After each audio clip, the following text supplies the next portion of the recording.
안녕하세요. 봄토끼맘이에요. 이제 배에 튼살도 많이 생기고 우리 토끼도 많이 컸어요. 앞자리도 지금은 이제 30 몇 주 차 이렇게 3으로 바뀌었고 임신 이제 말기 후기로 넘어갔는데 출산 준비를 하느라 요즘 진짜 정신이 없더라고요. 이 와중에 신생아 관련해서 교육이나 뭐 케어 같은 책이나 아니면 필수 사항 같은 것도 공부해야 되고 임신하니까 모든 것이 다 처음이라서 진짜 공부할 게 너무 많더라고요. 그래가지고 생각보다 임산부지만 바쁘다. 그리고 이 와중에 우리 토끼 옆으로 누워있는 횡합니다. 우리 토끼는 제 배가 이렇게 있으면 여기가 오른쪽, 여기 왼쪽. 머리가 이쪽에 있어요. 머리 이렇게 있고 이쪽에 엉덩이 그리고 여기 다리 이렇게 있습니다. 이렇게 있는 횡하라서 아이고 우리 토끼 머리를 이렇게 아래로 돌리려고 조금 노력을 하고 있는 중이라서 고생을 좀 하고 있고요. 제가 얘기 풀 것들이 진짜 많지만 오늘 영상 뭐다? 오늘 영상은 조리원 이야기를 먼저 할 거고 그 다음에 시간이 되면은 출산 가방 싸기 요거까지 할 건데 제가 대충 예상하기로는 요번 영상에서는 조리원 얘기만 먼저 드리는 게 맞을 것 같아요. 그래서 조리원 얘기하고 그 다음에 다음 영상에서 출산 가방 싸기 제가 준비하는 거에 대해서 좀 얘기를 드릴게요. 그래서 횡하나 우리 애기 횡하나 튼살 같은 얘기는 제가 요거 출산 가방 싸기 다음에 얘기를 해드릴게요. 자, 그렇다면 본격적으로 들어가 봅시다. 산후조리원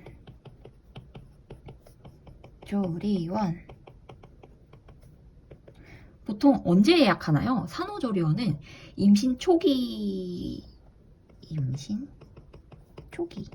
끼가 거의 끝나갈 때쯤에 한쯤에 예약을 해서 임신 중반기에 딱 가는 또 여기 초기 요즘 사이에 많이 예약들 하시더라고요. 그래서 보통 12주차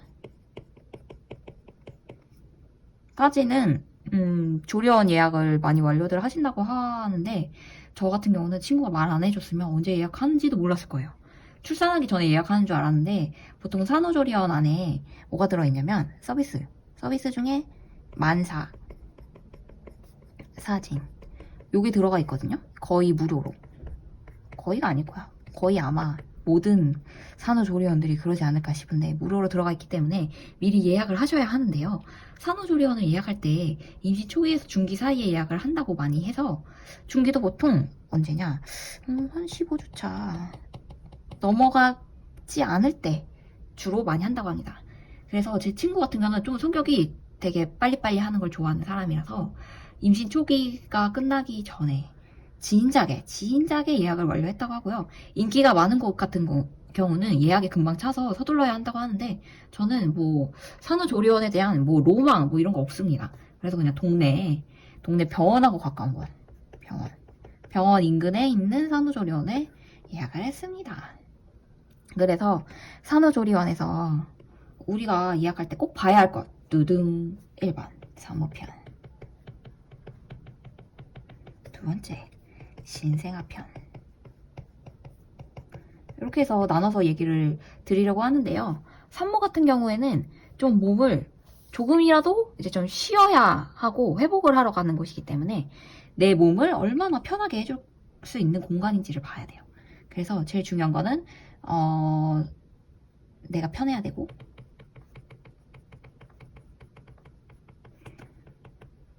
그리고 나를 쉬게 해줘야 돼요. 쉬게.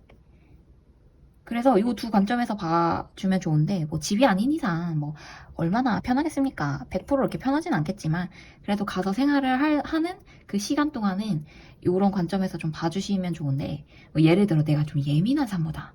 그러면 신생아실 근처에 있다면은 이제 아기 울음소리에 좀 스트레스를 많이 받는다고들 하더라고요. 그래서 이런 분들은 좀 신생아실이 좀 멀리 떨어진 여기 만약에 신생아실 여기 있다. 근데 내 방이 여기나 뭐 요런 데 있으면 이제 난리 납니다. 잠을 못 자. 그렇기 때문에 아예 층이 다르거나 아니면 엄청 멀리 떨어진 다른 공간에 있다거나 같은 층이지만 뭐 요런 데 있는지 요런 것들 좀 보셔야 되고 좀 내가 성격이 내향형이다. 근데 극내향형이야. 식사를 같이 하는 케이스가 있거든요. 산후조리원에서. 그래서 이렇게 식사를 다 같이 하게 되면은 좀 부담스럽다고 하더라고요.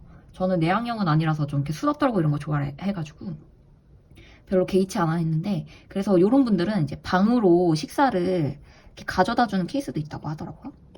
식사를 이렇게 다 해서 직접 갖다 준대요. 요런 데는 보통 어디겠냐? 뭐 1인실이겠죠, 1인실.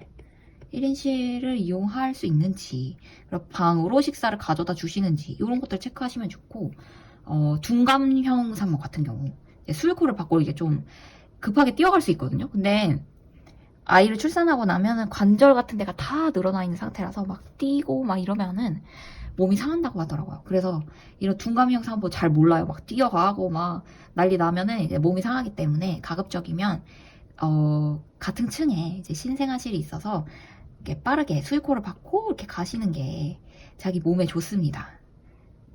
그리고 괜히 막 오르고 내리다가 계단 같은 거 오르고 내리다가 평생 아플 수 있기 때문에 이제 나 스스로 내 몸에 대해서 자각을 잘 못하는 둔감형 산모 같은 경우는 가급적이면 신생아실 근처에 있는 게 좋고, 뭐 둔감형이기 때문에 아기가 울어도 막 크게 막 개의치 않을 거예요.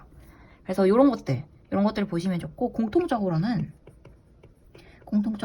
뭐 밥이 맛있어야 좋겠죠.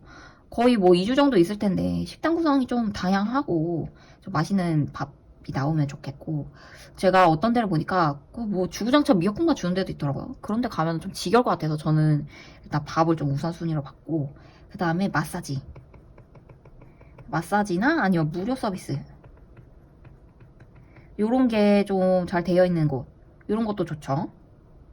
그리고 뭐 유축기 브랜드를 따주시는 분도 있는데 저는 사실 별로 신경을 안 쓰는데, 어쨌든 유축기까지 보시는 분들도 계시고, 화장실 같은 경우는 이제 자연분만을 하게 되면 좌욕기가 다 되어 있는지 봐야 되는데, 좌욕기 거의 대부분 다 있을 거예요. 거의 다 있다고 하고, 혹시 모르니까 없는 곳이 없겠지만 그래도 이런 거 체크하시면 좋고, 이제 산후조리원마다 좀 이렇게 특화 서비스를 받을 수 있는 곳이 좋다고 저는 생각하거든요.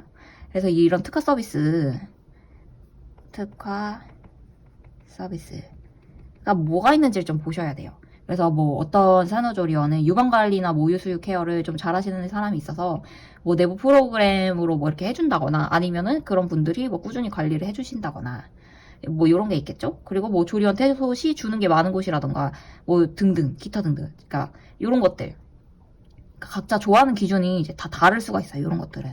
그래서 이런 거는 내가 가서 편할 곳을 찾아보고 거기에 맞춰서 이제 예약을 하시는 게 좋습니다. 그렇다면 산모편 끝났습니다. 이제 신생아편. 신생아에서는 뭘 봐야 될까요?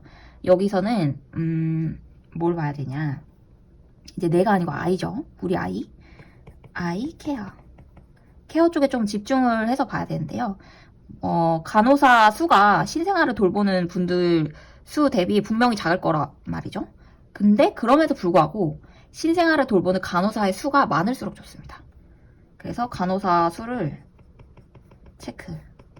체크를 해주시는 게 좋고, 그 다음에 소아과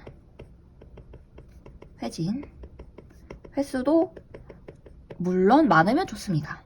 그만큼 우리 아이 상태를 봐주는 거니까요. 만약에 소아과 회진 횟수가 적더라도 뭐 간호사 수가 많아가지고 뭐 진짜 즉각적으로 대응을 해준다거나 라는 식을 운영하는 뭐 곳이라면 뭐 문제는 크게 되지 않겠죠? 24시간 캠으로 아이 상태를 확인할 수 있는지, 그리고 그 다음에 이 캠에 접속 가능한 인원수, 요것도 체크를 한번 해보시는 게 좋은데요. 뭐 나랑 우리 남편 그 두 명만 뭐 예를 들어서 된다고 하면은 뭐 우리 시부모님이나 우리 엄마 아빠 뭐 예를 들어 보고 싶은데 못 볼 수가 있거든요. 그래가지고 이 접속 가능한 인원수도 체크하시는 분들이 은근히 많더라고요. 그래서 이렇게 좀 아이 케어 위주로 좀 봐주시는 게 좋습니다. 그리고 그 외에도 이제 아이를 좀 씻기는 과정에서 특히 딸 가진 엄마 같은 경우는 이제 물티슈로 아이 닦이는 거에 대해서 되게 예민해 하실 수 있다고 하더라고요. 그래서 이제 이런 것들도 하나의 체크 포인트가 될 수 있어요. 그리고 조리원에서 분유를 뭘 쓰는지, 기저귀는 무엇을 쓰는지 체크하시는 분들도 계시고 정말 꼼꼼하시죠. 이런 것까지 다 보시는 거니까. 그래서 이런 것들은 저는 크게 신경 쓰는 편은 아니었고, 자, 아이 닦일 때 제가 예약했던 조리원 원장님은 우리는 물티슈 안 쓴다고 하셔서 그때 처음 알았어요. 아, 물티슈 쓰는 곳이 진짜 많구나.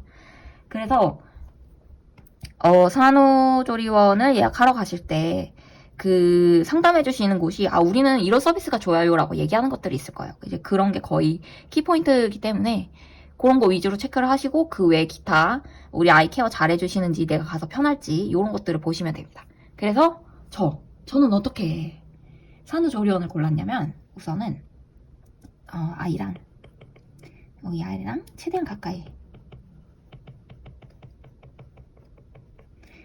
최대한 가까이 있어서 제가 몸을 좀 덜 움직이자. 요게 목적이었고, 그 다음에 저는 아이 울음소리 뭐 이런 거는 좀 한번 자면은 잘 안 들려요. 되게 둔감한 편이라서. 물론 아이를 낳고 나서는 뭐 어떻게 될지 모르겠지만, 그래서 아이랑 가까이 있는 조리원으로 예약을 했고, 이제 조금 비싸도 밥이 맛있어야 된다. 밥은 중요하다. 대한민국 사람들 뭐다 밥심으로 삽니다. 그래가지고 밥이 맛있는 곳을 선택했고, 그 다음에 저는 이제 첫 모유수유다 보니까 우리 아이가 첫째라서 이제 유방 관리 요걸 잘해주는 곳을 좀 선택을 했어요. 왜냐면 이게 제가 이걸 선택한 이유는 첫 아이 때 잘 배워두고 이제 둘째 낳을 때는 이제 조금 저렴한 곳으로 가자라는 마음으로 이제 좀 유방 관리 잘해주시는 곳을 선택을 했고요. 그 다음에 아까 살짝 말씀드렸지만 이제 소아과 회진해서를 조금 포기하고 간호사 수가 많은 곳으로 해서 조금 더 우리 토끼를 조금 잘 평소에 관리를 잘 해주시는 곳으로 했고, 산후조리원에서 엄청 자랑하는 것들을 제가 따지는 편은 아니었거든요. 제가 예약했던 산후조리원에서 좀 자랑했던 게 아까 말했던 물티슈로 아이를 안 닦는다. 뭐 요거 좋았어요. 요거 오케이 좋았고, 그 다음에 뭐 자랑했던 게 24시간 캠에 이제 시부모님, 그 다음에 우리 부모님, 친정, 그리고 이제 나랑 남편 이렇게까지 다 접속이 가능하다. 뭐 이런 것도 강조를 하시더라고요. 그래서 근데 이런 건 사실 제가 그렇게 많이 따지는 편은 아니었기 때문에 그래서 그렇구나 해서 가격 부분 제외하고는 산후조리원 선택할 때 그렇게 어렵진 않았어요. 그리고 저는 제일 중요했던 게 산후조리원은 집이랑 무조건 가까워야 된다. 집과 병원가 무조건 가까워야 된다. 그래서 제가 다니는 병원도 집에서 걸어서 10분도 안 걸리고, 산후조리원도 걸어서, 그러니까 이 병원에서 걸어서 5분도 안 걸려요. 진짜 근처에 있는 데로 다 있거든요. 이렇게 해가지고 최대한 덜 움직이자 요거 이렇게 할 수 있게 했습니다. 왜냐면 제가 차가 없습니다. 차가 없고 저희는 주말 부부를 하고 있기 때문에 저희 남편이 차를 가지고 있거든요. 그래서 남편이 차를 가지고 올라오려면 비행기를 태워서 보내야 돼요. 비행기래. 화물 배에다가 이제 탁송을 해야 되기 때문에 차를 쓸 수가 없어서 최대한 가까이 하는 걸로 해가지고 이렇게 산후조리원 골랐는데, 여러분도 아마 여러분만의 이제 기준이 생길 거예요. 제가 아까 말씀드렸던 것처럼 이렇게 내가 편히 쉬게 할 수 있는 산후조리원 이런 거를 위주로 선택을 해주시고, 신생아 같은 경우도 아이케어 이쪽 집중을 해서 뭐가 우리 아이한테 좋을지, 뭐가 나한테 좋을지 요거 두 가지를 잘 판단을 하셔가지고 산후조리원 고르시면은 실패하지 않으실 것 같고, 실제로 제가 산후조리원에 가서 뭐 부족했거나 넘쳤던 것들은 뭐 따로 말씀드릴 기회가 있을 거라고 생각을 하거든요. 그래서 추후에 이제 우리 토끼 10월 달에 출산을 하고 그 다음에 다시 얘기를 해드릴게요. 그래서 출산 가방 싸는 것도 아마 그때 돼서 다시 또 말씀을 드릴 것 같아요. 그래서 최소한으로 준비하려고 하고 있고, 다음 영상에서 출산 가방 싸는 거에 대해서 얘기를 해드릴게요. 그럼 우선은 오늘 영상은 여기까지 하고, 산후조리원 고르는 팁은 이렇게 산모편, 신생아편 이렇게 두 가지로 나뉜다는 거 잊지 마시고 산후조리원 잘 고르셨으면 좋겠습니다. 그러면 우리는 다음 영상에서 만나요. 안녕.